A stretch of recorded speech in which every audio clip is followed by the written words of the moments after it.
we have a very nice program for you. I think you'll enjoy it as much as we enjoy playing it for you. I got a couple of people I want to point out. And if you look at your program, you'll see some of the names listed. Sorry, I have to cheat and look because I don't know everyone's name in particular.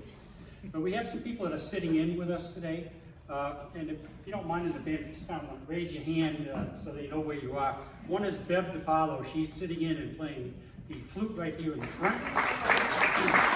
Some of you know Bev. She's a teacher locally, right? There you go. We have Tom Yonka.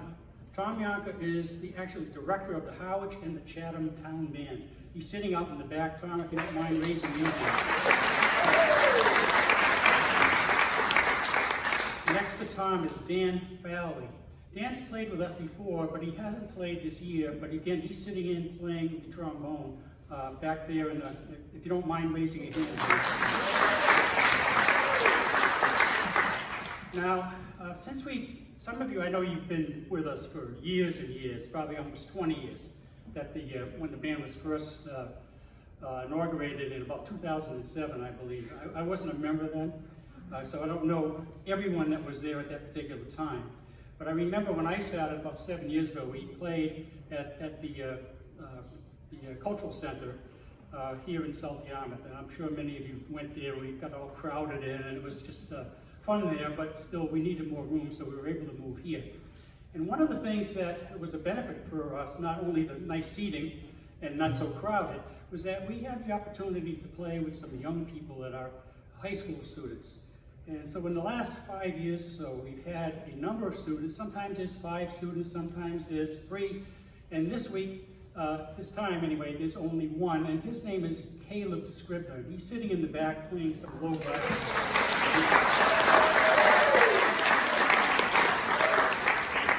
Also in the back of your program, unfortunately and sadly, we've had 3 members, former members, that have passed away in the past year. And if you look on the back, you'll see Carol Call. I personally didn't know Carol, but she was instrumental in starting the New Horizons band in this particular area. And again, that was around 2007. Also, Dave Clark, who I had the pleasure of playing with, and most of us have, you'll see his picture in the center, and Chuck LeBeau. And so we just want to acknowledge them. And unfortunately, when you have a group of older people, things happen. People get sick, and it's just life, and they move on. But still, we feel very sad when we hear that they've passed on. So again, we just want to acknowledge them in the program and dedicate the program to them today. All right, many of you have donated to the Family Pantry of Cape Cod, and we've been doing this traditionally for a number of years. I want to thank you on behalf of the Family Pantry for making your donations, either non-perishables or maybe some cash donations in the back. I will remind you that the cash box is still viable back there, so if you forgot and you've got a buck or two and you want to throw it in there, that would be great. They tell me when I deliver the materials there, and the food and the money, that it's getting worse and worse. With COVID and when that happened, and prices and people out of work, and so their clients continue to rise more and more. And their clients are made up of lots of older folks. About a third of their clients are old folks. About a third are young people, children, and the rest made up of other families and individuals. And so they really could use those donations, and again, we appreciate it very much for your donations. I think I've covered everybody. Hope I got everyone in the program. Alex is going to, our director, Alex Pendleton, is going to tell you about the piece that we just played, and give you a little bit more information on the program itself. So enjoy it. We're very happy to play for you, and again, thanks very much for coming.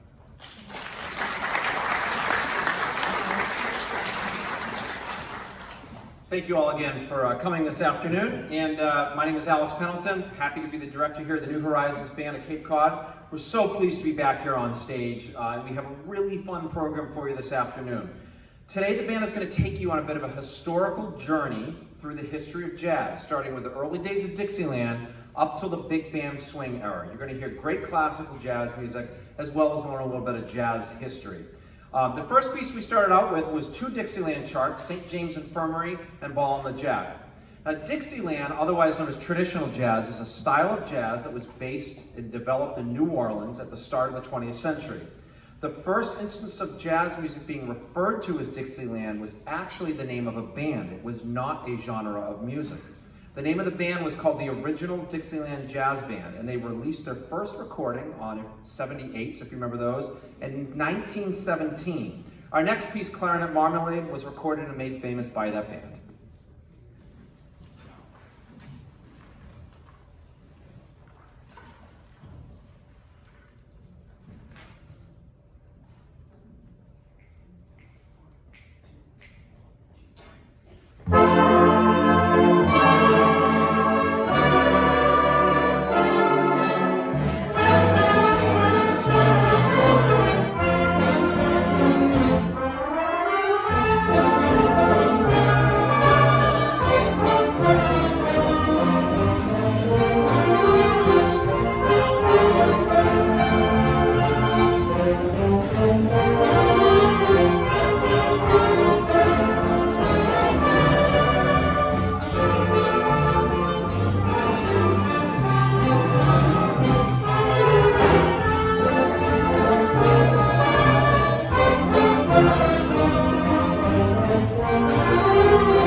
The sound of the original Dixieland bands was a combination of African-American New Orleans ragtime and Sicilian music. The music of Sicily was one of many genres in the New Orleans music scene during the 1910s, alongside church music, brass band music, and of course blues. The term Dixieland actually wasn't used to refer to that as a style of music until the 1940s, when it was used by jazz revivalists. Such jazz revivalists defined Dixieland jazz as, quote, jazz played in a quasi-New Orleans manner by white musicians. The name is a reference to the Old South, specifically anything south of the Mason-Dixon line. We're going to play one more piece in this Dixieland style. Here is Dixieland Strut.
The most famous musician to come out of New Orleans during the early days of jazz is, without a doubt, Louis Armstrong. Born in 1901, Armstrong's career spanned 5 decades in many, many different eras in jazz history, including rock and roll and all the other music that was around. He started his musical career in New Orleans, but in 1922, he followed many African Americans to Chicago and other northern cities in what was called the Great Migration. He lived to be 70 years old, and during that time, he was always considered to be a relevant musician. From his melodic improvisation on trumpet to his iconic voice, the influence of Armstrong on the development of jazz is virtually immeasurable. We're now going to play a medley of music by Louis Armstrong, which is going to include What a Wonderful World, When the Saints Go Marching In, St. Louis Blues, and Hello Dolly.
By the 1920s, jazz music had made its way to just about every American city.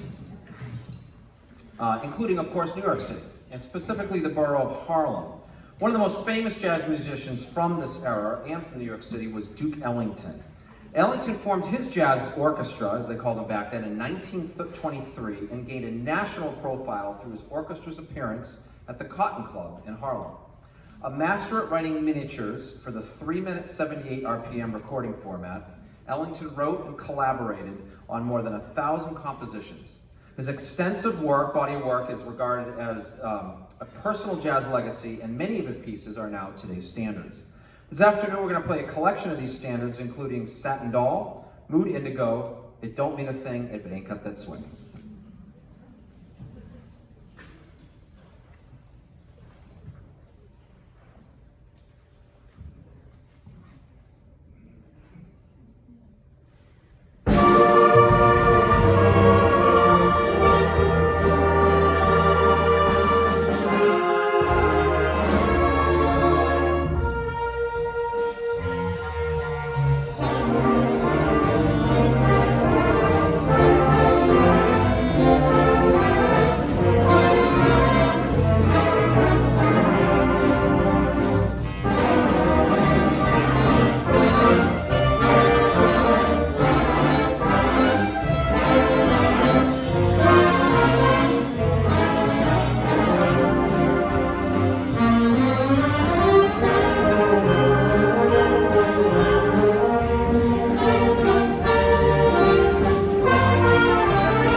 Also out of New York City came a young Jewish composer and pianist named George Gershwin, who's no stranger to this stage. Well, not personally, but we played his music a lot here in this auditorium. Growing up in New York City, where he was introduced to jazz music, he masterfully combined his classical piano training with jazz and blues. Alongside his brother, Ira Gershwin, they composed hundreds of songs that are now considered jazz standards. Our next piece is one of those standards, the piece called The Foggy Day in London Town. And this is going to feature Mike Hayes on trumpet and Frank Weibel on tenor saxophone.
We're actually happy to announce, I think it's the first time I've publicly announced it, we are going to be hosting another Gershwin Festival here at DY this school year.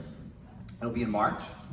And just like we've done it twice before, we're going to be renting stage extensions and renting the grand piano, inviting Jeremy Piper back, and we'll be performing Rhapsody in Blue in its entirety, the real deal thing. So be on the lookout for that. That'll be happening in March. Probably one of the most famous songs of George Gershwin's collection is the piece Summertime. And Summertime is a song that was written actually for his opera, the 1935 opera Porgy and Bess. And what made this opera very unique is the fact that it featured a cast of classically trained African-American singers, which, you know, this is 1935. That was a daring artistic choice for the time. Very controversial stage production at the time, but fast forward to today, it's probably one of the best known and most frequently performed operas in the United States. So here's our arrangement of the song Summertime, and this is going to feature Lonnie Giusetto on the alto sax.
As jazz music became, quote, more socially acceptable throughout America, polished jazz orchestras, made up primarily of white musicians, became more and more popular.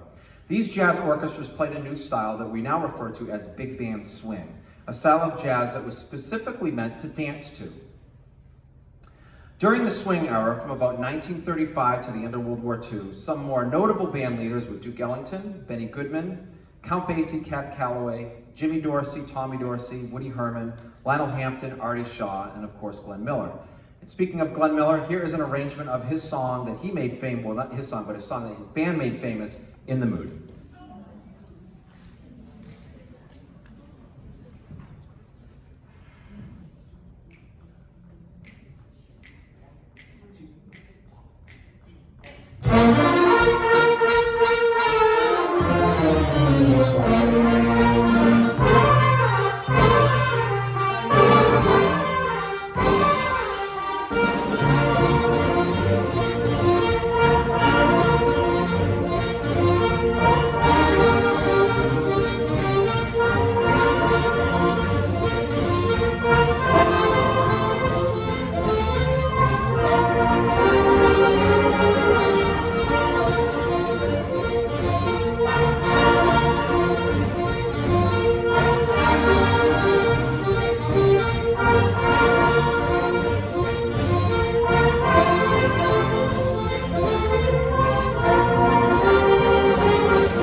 When the United States entered the war in 1941, swing music went to war too.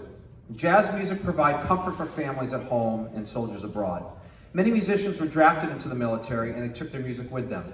Some of them even led military jazz bands that traveled the world to boost the morale of the troops. One of the most iconic sounds of the World War II swing era was Boogie Woogie Bugle Boy, made famous by the Andrews Sisters. Here's our arrangement of that piece.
Hope you've enjoyed our little musical journey through the early days of jazz music. Before I play our final chart, I'd like to thank you all for coming this afternoon. Really appreciate it. And also like to thank specifically the members of the band here that are on the executive board for keeping the band running smoothly behind the scenes. So thank you so much for that.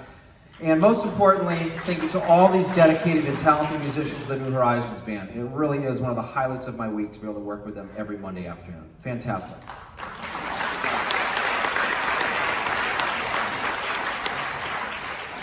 Our final piece, called Strollin with Sammy, is a little preview of what I'm thinking we're going to do next summer, where we're going to pick up where we left off. We're going to do a little more history jazz, starting with post-World War II, going right up to the present with pop and rock and blues, rhythm and blues. Have some fun with that. This is a piece that pays tribute to Sammy Nestico, who was the composer for the Count Basie band in the years after the war. And this is going to feature Corey Russo on piano. It's going to feature John Mueller on trumpet and the saxophone section as well. So here is our final piece of the evening. Thank you again for coming. Hope you enjoy Strolling with Sammy.